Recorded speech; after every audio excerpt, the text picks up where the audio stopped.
कि क्या उन्होंने प्राप्त किया और मतलब ये है कि किसको पहुंचाया, ये आपको तो मालूम नहीं, कोई बताने तो आया नहीं, क्योंकि आप तो अब आए हो और उस समय के लोगों को पहुंचा दिया। अब उनको समय हो गया, किसी को 400 बरस, किसी को 500 बरस, किसी को 600 बरस, किसी को 300 बरस, किसी को कुछ। तो आप मतलब ये कि आपको तो मालूम नहीं, आप तो अभी आए, लेकिन संस्कार डाल गए।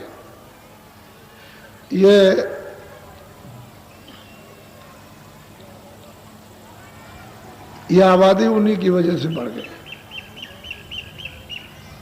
उन्हीं महापुरुषों से आबादी बढ़ गई, क्योंकि ये 84 के जीव, 4 खानों के, इनके ऊपर उनकी दया कुछ मेहर हो गई।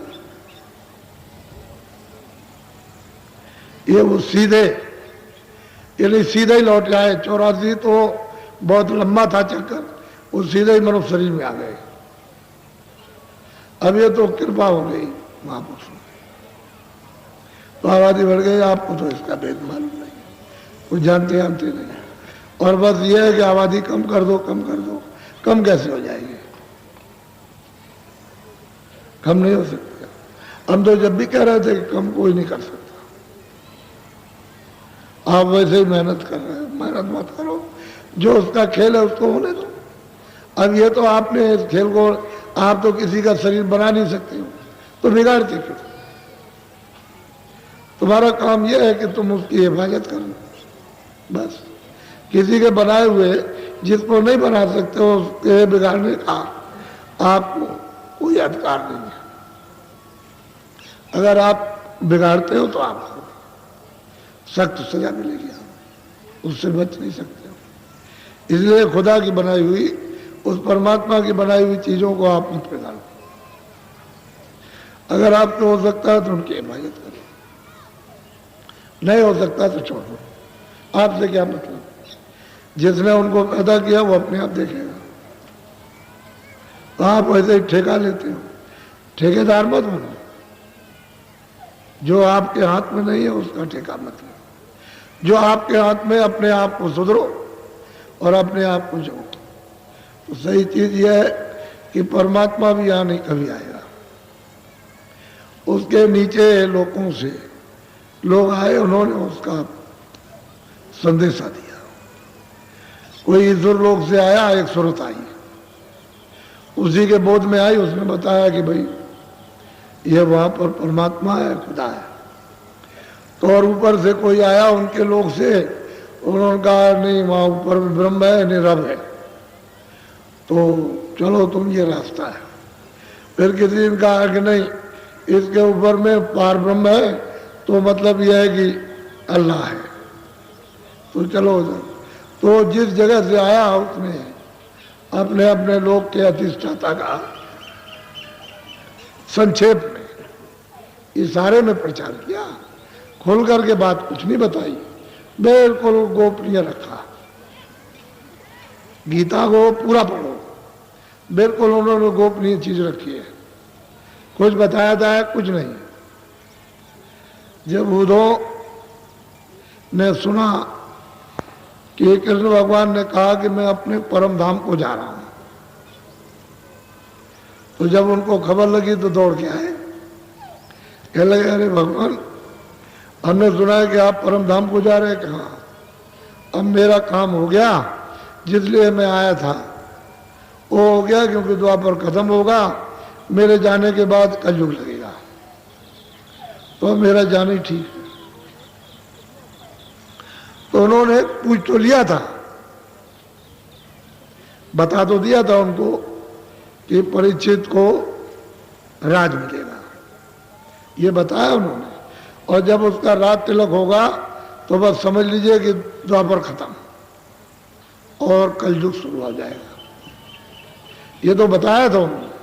फिर जाते वक्त में उन्होंने ढंढोरा पीट दिया, तो उन्होंने कहा भगवान हमको भी ले चलिए। चले देखो, तो मेरे परम धाम को ऐसे कोई नहीं जाता, कोई भी नहीं जाता। तो भगवान कैसे जाते, क्योंकि उद्धव का बहुत प्रेम था, उद्धव बहुत उनको चाहते थे। कैसे जाते हैं? कहले देखो, तुम जाओ और योग करो, योग के बल से अपनी जीवात्मा को जगाओ और मेरे परम धाम को लाओ। तो उन्होंने कहा कि मैं तो अब योग नहीं कर सकता क्योंकि मेरा शरीर तो पुराना हो गया। तो कह लगे मैं कुछ नहीं जानता, मैं इसमें कुछ नहीं, ऐसे परम धाम नहीं मिलेगा। साफ जवाब दिया उन्होंने। फिर उन्होंने कहा देखो एक बात बता दे कि तुम संतों के पास चले जाओ, उनकी खोज कर लो, उनसे शायद तुमको मुक्ति और मोक्ष मिल जाएगी। अब वो संतों की क्या से पहचान करेंगे, कैसे पहचान कर लेंगे? तो फिर मैं उनका घर रोते हुए वापस चले गए। योग तो हो नहीं सकता। अब ये बताओ कि बुद्धों को अपने परम धाम में नहीं ले जा सके, जो उनसे बातचीत कर रहे थे, दर्शन कर रहे थे, सेवा की थी, और आपने तो कृष्ण को देखा भी नहीं, ना आपने राम को देखा, ना आपने मोहम्मद साहब को देखा, ना आपने बौद्ध को देखा, ना आपने महावीर को। और आप कहते हो कैसे? अरे बच्चों, लकीर के फकीर मत बनो। जो महात्मा कहते हैं वो सबके लिए त्रिकाल सत्य होता है।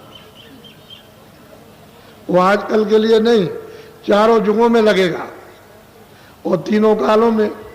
तो आप लोग इसको नहीं समझते, ये जानते ही नहीं। इसलिए महापुरुष सबका भेद जानते हैं और सबसे परे आते जाते।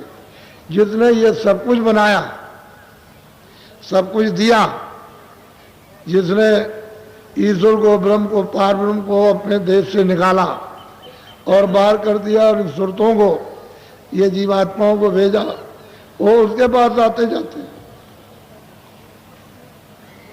वो सबका भेद जानते, उनसे कोई भेद बाकी नहीं रहता।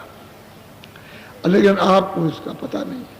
अब यह है कि वो तुम महापुरुषों के पास जाओ, अगर वो टिकट दे देंगे जाने का, टिकट कौन सा? नाम। जब वो दे देंगे तो कोई रास्ते में रोकेगा नहीं। और अगर टिकट ऊपर जाने का नहीं मिलेगा तो रास्ते में कहेगा इधर आओ, यहाँ जाना तलाशी दिए जाओ, कितना तुम्हारे पास पुण्य है और कितना पाप है, वह वहीं जाना लेगा। और जब तुम्हारे पास कुछ नहीं रहेगा, ना पाप रहेगा पुण्य, उसको तो ही साफ कर देंगे। इसी जगह मन, बुद्धि, चित्त, अंतःकरण, जीवात्मा को यही बैठ करके धो डालेंगे। जब कुछ बाहर नहीं रहेगा तो बिल्कुल शुद्ध निर्मल, तो निर्मल जन सोमो पावे, शुद्ध साफ। तो जाओगे जब उधर तो कहेगा तो जरूर कि जरा इधर आइए, तलाशी दीजिए आप, क्योंकि उसका नियम है। तो उनका ले लीजिए। जब कुछ नहीं निकलेगा पाप पुण्य तो कहेगा जाओ, फिर आपको पहले तो वही टिकट है, ये चले जाओ, फिर नहीं रोके।